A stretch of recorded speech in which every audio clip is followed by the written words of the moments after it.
저금리 시기에 대출을 최대한 끌어모아 자산을 샀던 사람들이 있습니다. 그때는 금리가 낮았고 가격은 오르는 분위기였고 무엇보다 사두면 오른다는 말이 너무 당연했습니다. 그런데 고금리가 길어지고 경기가 둔화되고 거래가 줄어들면서 상황이 완전히 달라졌습니다. 최근 수도권과 부산, 제주도, 강원도, 전국 곳곳에서 아파트, 빌라, 모텔, 펜션, 꼬마 빌딩 등 여러 경매 매물이 쏟아지고 있습니다. 지금은 단순히 버티면 오르는 시장이 아니라 수익이 없어서 도저히 버티기 어려운 시장입니다. 요즘 경매가 늘어나는 진짜 이유는 바로 이겁니다. 이자 부담은 늘었는데 해결책이 없기 때문입니다. 팔고 싶어도 거래가 없고 임대 수익도 기대만큼 나오지 않습니다. 그러니 어느 순간 연체가 시작되고 연체가 수개월을 넘기면 금융기관은 담보를 경매로 넘겨 회수 절차에 들어갑니다. 이제부터가 중요합니다. 경매는 한번 늘기 시작하면 특정 개인의 문제가 아니라 지역과 업종 그리고 금융까지 연결되면서 규모가 커질 수 있습니다. 경매는 시장에서 가장 마지막 단계에 가깝습니다. 매도는 선택입니다. 급매도 선택입니다. 그런데 경매는 선택이 아니라 어쩔 수 없는 결과입니다. 수도권 집합건물 임의경매가 2016년 이후 처음으로 10,000건을 넘겼습니다. 여기서 말하는 집합건물은 아파트, 오피스텔, 상가건물 같은 유형이 포함됩니다. 즉 누군가의 집만 문제가 된 게 아니라 수익형 부동산까지 동시에 흔들리고 있다는 의미입니다. 이 수치는 단순한 통계가 아닙니다. 시장에선 이런 장면으로 보입니다. 대출을 갚지 못해 경매로 넘어간 부동산이 늘고 경매 물건이 늘면 낙찰가가 흔들리죠. 또 낙찰가가 흔들리면 주변 시세가 낮아지고 시세가 낮아지면 매도도 쉽지 않죠. 결국 더 많은 사람들이 자산을 잃습니다. 이게 경매가 무서운 이유입니다. 2020년 전후로 연 2%대의 혼합형 주택담보대출을 받은 사람들이 많았습니다. 당시에는 5년 정도 고정금리로 가다가 이후 변동금리로 전환되는 구조가 흔했습니다. 고정금리 구간에서는 월 이자가 크게 부담되지 않았습니다. 그런데 전환이 되면서 연 4, 5%대 금리를 감당해야 하는 상황이 됩니다. 말 그대로 이자 부담이 배가 되는 셈입니다. 사람들이 착각했던 포인트가 있습니다. 그때는 금리가 다시 변화할 거라고 생각했고 그 전환 시점이면 시세가 더 올라 있을 거라고 믿었습니다. 그래서 전환 전에 팔면 된다거나 조금만 버티면 된다는 판단을 한 거죠. 그런데 지금은 어떤가요? 거래는 줄고 대출은 어려워졌고 특히 수도권 외곽과 비선호 지역은 가격이 하락하고 있습니다. 손해를 보고 급매로 팔려고 해도 잘 안 팔립니다. 그러니 전환된 금리를 감당하지 못하면 연체가 시작되고 연체가 누적되면 경매로 이어집니다. 경매가 늘어나는 또 하나의 큰 축은 자영업입니다. 건물이든 상가든 부동산을 담보를 잡고 대출을 받은 자영업자들이 많습니다. 그런데 경기 둔화로 매출은 줄고 고금리는 유지되고 있습니다. 매출이 줄면 가장 먼저 타격을 받는 건 현금 흐름입니다. 현금이 들어오지 않으면 임대료, 인건비, 재료비부터 막히고 결국 대출 이자까지 버티기 어려워집니다. 이 과정에서 건물이나 상가를 담보로 잡았던 대출이 경매로 이어지기도 합니다. 이게 무서운 이유는 이런 유형의 경매가 늘면 상권이 더 약해지는 악순환이 생기기 때문입니다. 상가나 건물이 경매로 넘어가면 새로운 임차인을 구하기 어려워지고 공실이 길어지고 주변 임대료가 내려가고 기존 자영업자들의 매출도 줄어듭니다. 결국 더 많은 상가들이 버티기 어려워집니다. 즉 주택 경매는 개인 가게의 문제처럼 보이지만 상권에서 나오는 경매는 지역 경제를 흔들어 놓습니다. 그리고 이 흐름들이 동시에 늘어나는 시기에는 시장의 회복이 더뎌질 수 있습니다. 원래 대출로 산 자산은 최악의 경우 팔아서 정리하면 됩니다. 그런데 지금은 팔고 싶어도 잘 안 팔립니다. 대출이자는 매달 빠져나가는데 매도는 몇 달이고 몇 번이고 미뤄집니다. 그 사이 금리는 더 부담이 됩니다. 물론 서울 핵심지는 상대적으로 버티지만 수도권 외곽이나 비선호 지역은 거래 위축이 훨씬 더 크게 체감됩니다.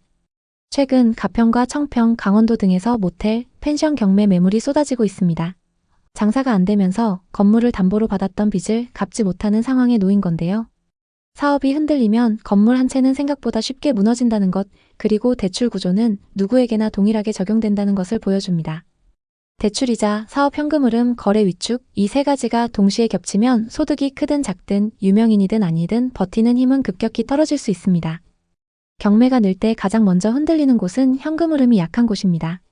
그리고 그곳은 대개 다음 특징을 가집니다. 첫째, 거래가 느린 지역. 둘째, 가격 회복이 막힌 지역. 셋째, 임대 수요가 약한 상품. 넷째, 대출 비중이 높은 보유자. 그래서 수도권에서도 파주, 평택처럼 거래가 더딘 곳, 그리고 강원도나 제주도같이 수요가 급격히 줄어드는 지역에서 임의경매가 계속 나올 수 있다는 전망이 나오는 것입니다.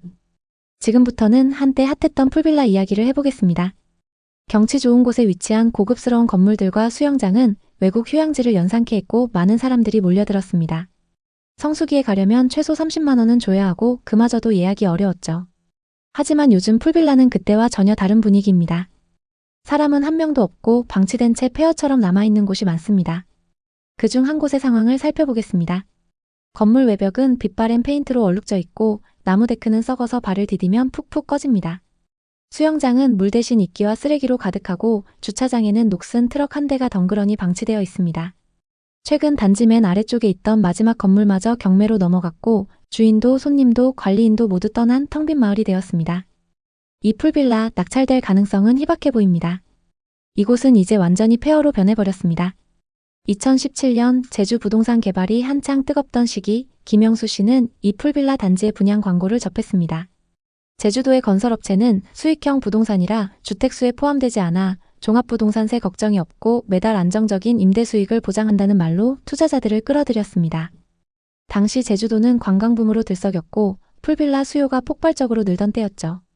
김영수 씨는 이 기회를 놓치면 평생 후회할 것이라는 분양업자의 말에 홀려 퇴직금 3억을 털어 풀빌라 한 동을 분양받았습니다. 분양 가격은 7억, 은행 대출 4억을 끼고 계약했죠. 초기에는 상황이 나쁘지 않았습니다. 하지만 2019년부터 제주 관광 트렌드가 바뀌면서 상황이 급변했습니다. 중문 관광단지 근처에 대형 호텔과 리조트들이 잇따라 들어섰고 소규모 풀빌라는 경쟁에서 밀리기 시작했습니다. 게다가 이 단지는 중문에서 꽤 떨어진 외진 곳에 있어 손님들이 찾기 어려웠습니다. 예약은 점점 줄었고 결국 이자도 내지 못하는 상황이 되었습니다. 대출 이자는 매달 100만 원 이상씩 나갔지만 수익은 제로였죠. 평생 모은 돈을 한순간에 날렸어요. 노후는커녕 이자 갚느라 대리운전을 뛰고 있습니다. 이 풀빌라 단지를 세운 건 제주에서 소규모 건설업을 하던 최모 씨와 그의 아들입니다. 이들은 2010년대 중반 제주 부동산 시장이 상승장일 때 건설업으로 제법 돈을 벌었지만 2010년대 후반 건설 경기가 꺾이면서 자금난에 시달렸습니다. 그래서 새로운 돌파구로 선택한 것이 바로 이 풀빌라 단지였죠. 제주도가 관광지로 전 세계적인 주목을 받던 시기 고급 풀빌라로 관광객을 끌어들이자는 야심찬 계획을 세웠습니다. 약 100억가량의 자금을 쏟아부어 풀빌라를 지었고 일부는 분양하고 나머지는 직접 운영해 안정적인 수익을 낼 계획이었습니다. 하지만 현실은 냉혹했습니다. 분양은 5동도 되지 않았죠. 게다가 2020년 코로나가 터지면서 관광객이 급감했고 건설업체는 결국 부도 처리되었습니다. 단지는 경매로 넘어갔고 관리도 끊기면서 건물은 빠르게 노후화되었습니다. 나무 데크는 썩고 수영장은 녹슨 파이프와 이끼로 뒤덮였으며 전기와 수도도 끊긴 곳이 많습니다. 한때 고급스러운 인테리어를 자랑하던 풀빌라 안에는 이제 버려진 가구, 곰팡이 핀 침대, 녹슨 오토바이만 굴러다닙니다. 이지연 씨는 40대 초반의 프리랜서 디자이너입니다. 2020년 제주 부동산 시장이 다시 살아나는 듯한 기미를 보이자 이지연 씨는 경매로 나온 이 풀빌라 한 동을 낙찰받았습니다. 감정가 9억짜리 풀빌라를 6억에 낙찰받았으니 저렴하게 샀다며 기대에 부풀었죠. 대출과 저축을 투자해서 인스타 감성의 고급 숙소로 재탄생시키겠다는 꿈을 꿨습니다. 그녀는 제주도의 관광붐이 다시 돌아올 거라 믿었고 2019년 말부터 관광객이 조금씩 늘어나던 상황이 그녀의 결정을 부추겼습니다. 하지만 현실은 달랐습니다. 리모델링에만 엄청난 돈이 들었고 전기와 수도를 재연결하는데도 큰 비용이 추가로 나갔습니다. 게다가 단지 전체가 이미 어두운 분위기로 변해 있었기 때문에 새로 꾸민 풀빌라를 찾는 손님은 거의 없었습니다. 이지연 씨는 SNS에 예쁜 사진을 올리고 주말 할인 프로모션을 시도했지만 두세 팀이 전부였습니다. 대출 이자는 매달 쌓였고 관리비까지 더해지자 그녀의 재정은 빠르게 악화되었습니다. 2024년 결국 풀빌라는 또다시 경매로 넘어갔습니다. 이지연 씨는 경매로 싸게 샀다고 좋아했는데 그게 제 인생 최악의 실수였어요. 그 돈으로 작은 카페를 열었으면 지금쯤 행복했을 텐데 라며 후회했습니다. 지금 이 풀빌라 단지를 둘러보면 예전의 화려함은 온데간데 없습니다. 단지는 3개의 라인으로 나뉘어 있는데 맨 아래쪽 라인에 소유자 한두 명이 가끔씩 방문할 뿐 나머지는 텅 비었습니다. 한때 식당과 노래방으로 쓰였던 건물은 먼지만 쌓여 있고 방에 있는 침대는 곰팡이로 뒤덮였습니다. 옥상의 월풀 욕조는 녹슨 채 방치되어 있고 수영장은 물때와 이끼로 가득합니다. 심지어 아이들이 놀던 물놀이 용품과 버려진 오토바이까지 폐허 속에 덩그러니 남아 있습니다. 가장 안타까운 이야기는 경매로 이 건물을 다시 낙찰받은 사람들입니다. 2023년 한 투자자가 5억대의 한 동을 낙찰받았습니다. 싸게 샀으니 리모델링해서 장사하면 되겠지 이런 생각이었죠. 하지만 높은 이자 부담과 관리비 그리고 손님 부족으로 영업은 시작도 못했습니다. 은행 이자만 매달 빠져나가니 이 투자자는 이제 이자 노예로 전락했습니다. 여러분, 부동산 경매는 정말 신중해야 합니다. 이 풀빌라 단지가 이렇게 된 데에는 몇 가지 원인이 있습니다. 첫째, 입지 문제입니다. 중문 관광단지에서 꽤 멀리 떨어진 외진 곳에 위치한 이 단지는 관광객들이 선호하는 해변 근처 리조트나 풀빌라와 경쟁할 수 없었습니다. 중문의 색달해변 근처 제주 신라호텔, 부영호텔 같은 대형 시설과 비교하면 접근성이 떨어졌죠. 둘째, 과도한 분양가와 대출 의존도입니다. 분양업체는 7억이라는 터무니없는 가격으로 한 동씩 팔았고 투자자들은 막대한 대출을 끌어썼다가 이자 부담에 무너졌습니다. 셋째, 관광 트렌드의 변화입니다. 제주도에는 롯데호텔, 신라호텔, 그랜드 하얏트 같은 대형 리조트들이 잇따라 들어섰고 소규모 풀빌라는 경쟁에서 밀려났습니다. 제주 부동산의 어두운 면도 이 단지의 몰락에 한몫했습니다. 2010년대 후반부터 2020년대 초반까지 제주도는 부동산 상승장이었지만 이는 과열된 투기 열풍이었습니다. 많은 투자자들이 제주도는 절대 망하지 않는다는 말에 현혹되어 무모한 투자를 감행했습니다. 하지만 관광객 감소, 대형 리조트의 등장, 그리고 높은 유지비로 인해 소규모 풀빌라와 펜션들은 하나 둘 문을 닫았습니다. 특히 코로나 이후 관광객이 급감하면서 제주도의 소규모 숙박업소들은 큰 타격을 입었죠. 한때 호황을 누리던 제주 부동산 시장은 어느 순간부터 급격한 하락세로 돌아섰고 많은 투자자들이 빚더미에 앉게 되었습니다. 박민호 씨는 60대 초반의 자영업자입니다. 제주 부동산 시장이 호황을 누리던 시기 박민호 씨는 이 풀빌라 단지에 가장 큰 분양 물건을 샀습니다. 그는 관광업이 곧 회복될 거다 이런 희망에 투자를 결심했죠. 은행 대출 6억과 남은 저축을 모두 털어 10억에 분양받았습니다.